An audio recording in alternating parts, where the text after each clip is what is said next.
Go ahead and show y'all the car. Get into the edit in 3, 2, 1. Good morning, ladies and gentlemen. Today is the day we are taking delivery of my new car. I'm excited. I hope you guys are excited. Let's go ahead and get ready. All right, so I'm gonna get dressed real quick and then we're gonna go get breakfast and then we're gonna head out. Well, I missed breakfast. Hopefully y'all can hear me over the air vents, but I'm in the new car right now. We're about to go to the roof of a parking garage. That way y'all can see the full picture. Hey yo, hopefully y'all can hear me. I thought it was gonna be quiet up here. It's way louder than I expected.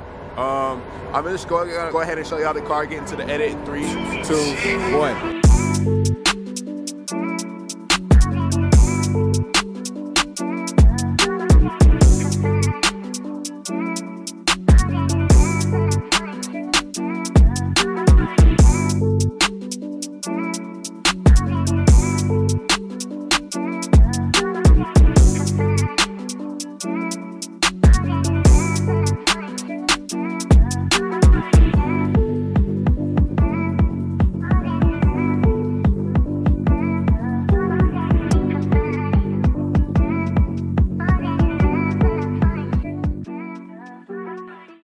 So as you guys can see, we are in a brand new 2023 Lexus IS350 F Sport.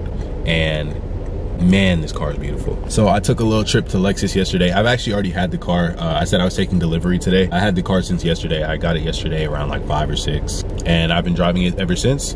And I've had so much fun with it. Let me turn the hazards off so y'all don't hear that clicking noise. Yeah, it's a lot of fun. It's a great car to drive. I'm basically just gonna give you first impressions and then a small review. I really don't know all of the features and stuff yet, but I'm gonna give you like some of my likes and dislikes, you know, in comparison to my 2009 IS350. So as you guys can see, all interior leather. Same thing in my my 2009, it was all leather, but this leather feels a lot better. Like, and these seats definitely, I feel like, hold you in a lot more. The bucket seats in this car are super nice, really nice. I really like the way this leather feels. It's really soft to the touch. The leather in my 2009 is a little bit stiffer, which makes sense. That, you know, the quality of the leather is different, and I'm pretty sure this is fake leather anyway. Of course it's going to be a little bit softer, but yeah, I mean, everything in here is leather. The door panels, the center console, the seats, you know, it's super nice. The steering wheel, of course, is leather, really soft to the touch, especially in comparison to my 2009. I really haven't had a lot of time to drive it. As I said, I literally just got it yesterday. Let me go ahead and turn the car off just because I don't want to waste gas. I don't know if y'all could hear or see that, but when I turn the car off, it has memory seats. Most cars nowadays have memory seats. Right here, y'all can see 1, 2, and 3. There's different seat settings for each person. So when you press the start button, the car and the steering wheel will move. You can see, yeah, the steering wheel comes up to me and then my seat comes up as well. You can see that startup logo. It's super nice. You guys have seen the exterior. I'll just go ahead and throw a couple B-rolls up. It's really loud, so I can't talk out there. But as you guys can see by the exterior, it looks really nice, very modern and sleek. I really like the all white with the black accents. It looks amazing. I'll show you guys a couple of other things that are on the, not necessarily on the exterior, but like as you guys can see, it has lane assist. I don't know if you guys can see it on the mirror, but it has like the little thing where it'll tell you if there's a car in your blind spot. That's really cool.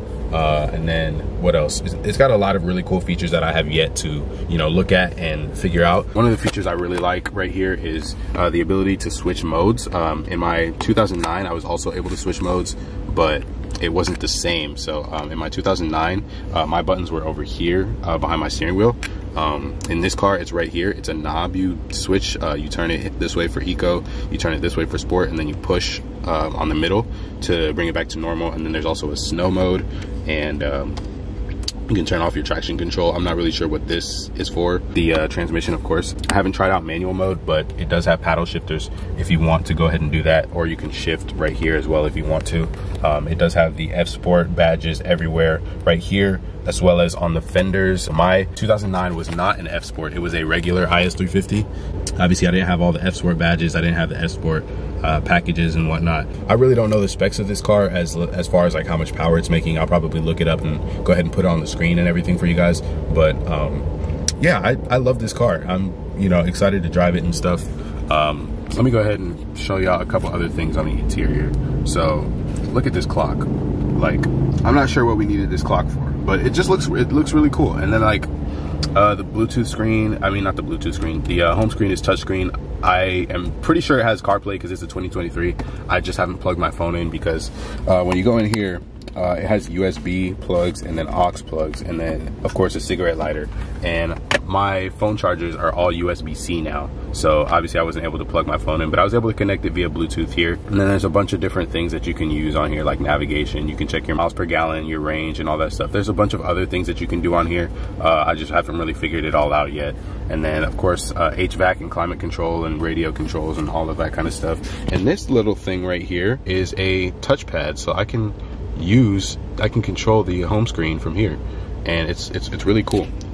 I did not know that. My friend actually showed me that. Oh, it also has heated and cooling seats, just like my 2009. I completely forgot about that. And then I think this is the heated steering wheel button, if I remember. And then some of these buttons, honestly, I have no idea what these do. I have no idea what these, well, this is obviously for, you know, answering calls via Bluetooth and whatnot.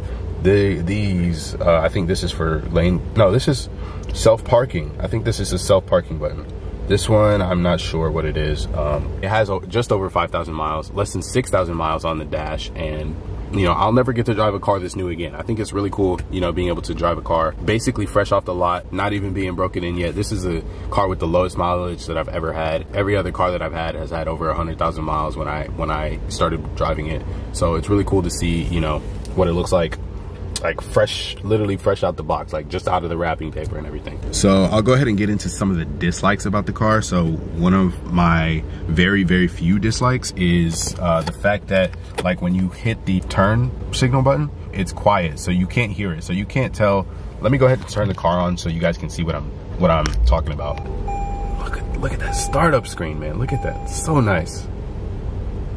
Like when you click this, oh wow, okay. So when I was driving yesterday, it was quiet. I couldn't hear that little tick.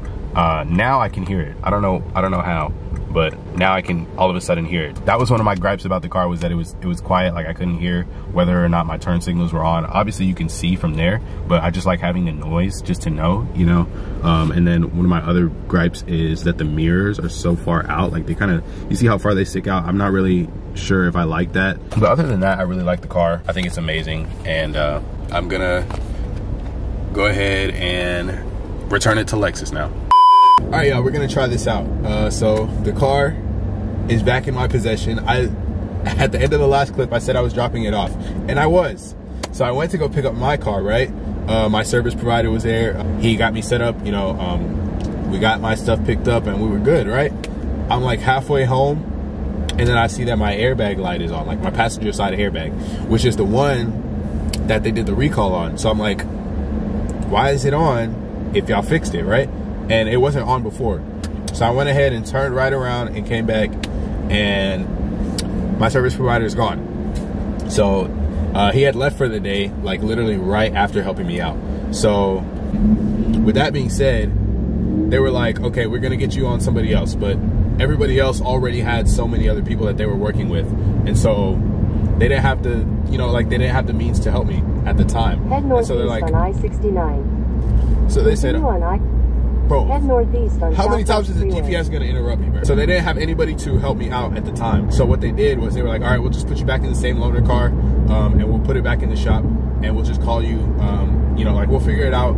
It might be 30 minutes, it might be an hour, it might, you know. In a quarter mile, use the left lane to take the US 59 north ramp. Basically, they don't know how long it's gonna take, and you know, so they put me back in the loaner car because they didn't want me to just sit there forever. So now I'm back in the car, and now y'all can have a driving video. I set the left lane to take the US 59 north.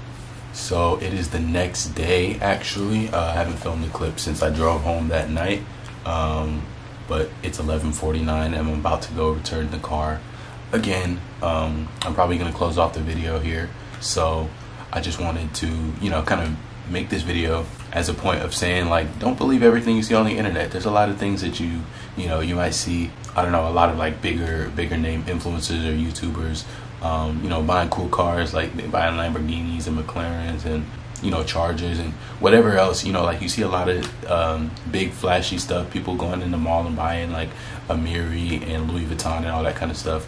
Not all of that stuff is real, you know what I mean? Like some people may have it like that, but a lot of people don't, and they're faking their lifestyle. And so, you know, I thought this would be kind of a, you know, like an interesting way just to say, don't believe everything you see online. I know sometimes it gets really hard to, you know, be at a young age, seeing a lot of other people similar to age or also a little bit younger than you, a little bit older than you, you know, succeeding in life, and you're like, dang, why am I not, you know, hitting these metrics? Why am I not at the same point that they are? You know, everybody's on their own journey. So, you know, don't rush yourself. Don't judge yourself too hard, especially because a lot of people are faking their stuff. But yeah, that's, you know, just kind of something I wanted to touch on before ending the video. So I'll see you guys in the next one, next week, next Friday. See ya.